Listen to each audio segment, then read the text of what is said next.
Have you ever just looked at your life and felt that little knot in your stomach? That sick feeling when you realize you've been playing it safe? Maybe for way too long? Well, that's what we're diving in today, breaking out of that cage of comfort. This is all about the uphill climb, and we're going to challenge this huge idea we've all been sold, that the meaning of your life is found way out there at the finish line. But what if that's all wrong? What if the real value, the real juice of life is in the struggle to get there? All right, so let's start with this big idea. Maybe the big lie we've all been fed, the lie of comfort. From day one, we're taught that a stress-free, totally comfortable life, that's the goal, right? But what if it's not a goal? What if it's actually a trap? And this quote, man, this just gets right to the heart of it. You weren't designed for safety. You were built for maximal challenge. So forget safety. The whole argument here is that we are literally wired for challenge. It's not something we just put up with or endure. No, we were built for it. Think about it. We find our best selves not chilling on the couch, but out there in the arena. So, think about how we're taught to set goals. Society basically pushes us to find a nice, safe, comfortable box and just stay there. Avoid stress at all costs.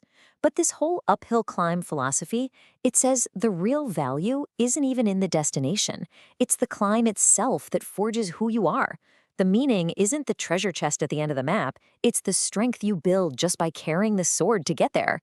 And this brings up a really crucial difference, something we often mix up: happiness versus joy.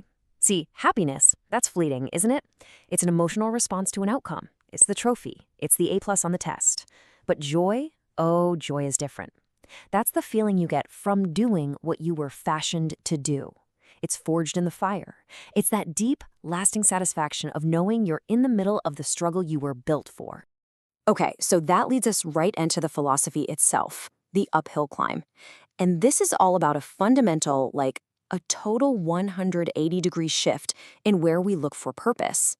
So here's the big mind shift. All that positive emotion, all that meaning, it isn't some prize waiting for you at the end. No, it's experienced in relationship to a goal. The struggle itself is what gives life value. The tension, the effort, the striving, that's where the good stuff is. Reaching the peak of the mountain isn't the end of the story. It's just a better view of the next mountain. And that brings us to this idea, this quote, which is honestly kind of jarring when you first hear it. Imagine Sisyphus happy. Sisyphus, the guy pushing the rock up the hill forever, he's supposed to be the symbol of the ultimate futile struggle, an eternal pointless punishment. But what if we've got the whole myth wrong?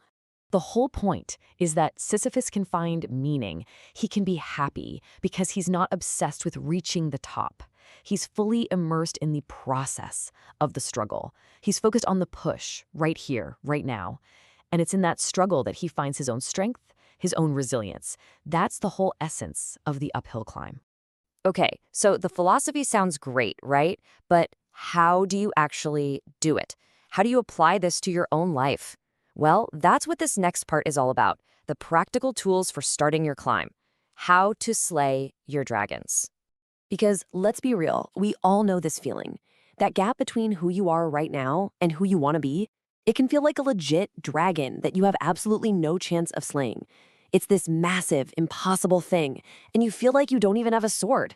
So, what do? How do you slay that dragon? Well, it's a 3-step process. First, you just have to see the mountain. You have to acknowledge the goal no matter how daunting it is. Step 2, you scale down the dragon. You break that huge, terrifying thing into manageable pieces. And step 3, this is crucial. You take one painfully small step. That's real humility right there, just starting where you are with what you've got. And look, this often means you have to enter what's called the lonely chapter. This isn't a bad thing, it's a deliberate choice. It's where you just disappear for a while, maybe 3 to 6 months. You eliminate all the distractions, you stop trying to be popular, and you start trying to be competent. And yeah, you have to be willing to look a little crazy to people who are lazy, people who just don't get it. Now, during that lonely chapter, you're going to learn something really fast. Motivation is not your friend. It's a fleeting feeling. It comes and goes. It honestly doesn't care about your future. But discipline? discipline is a lifestyle. It's the standards you live by when absolutely no one is watching. It's what keeps you going when that feeling of motivation is long gone. And it all starts here. You have to do the boring work. I know, nobody wants to hear that, but it's the truth. This is the foundation. It is not glamorous. It's the stuff nobody posts on Instagram. It's the work you do when there's no audience, no applause, and no immediate reward. But with every single one of those boring reps, you're not just doing the work, you're building the proof. Think of each hour as a brick. You're building a wall of evidence, not for anyone else, but for yourself. Proof that you are who you say you are. And eventually, when that wall of proof is high enough, you become undeniable. You don't have to talk a big game anymore. Your confidence speaks for itself. Your results do all the talking, because all the hard work was done in silence. All right, so we've talked philosophy, we've talked practical tools, so now what? Where do you even begin? Well, this is it. Your future is a blank page. The ascent begins right now.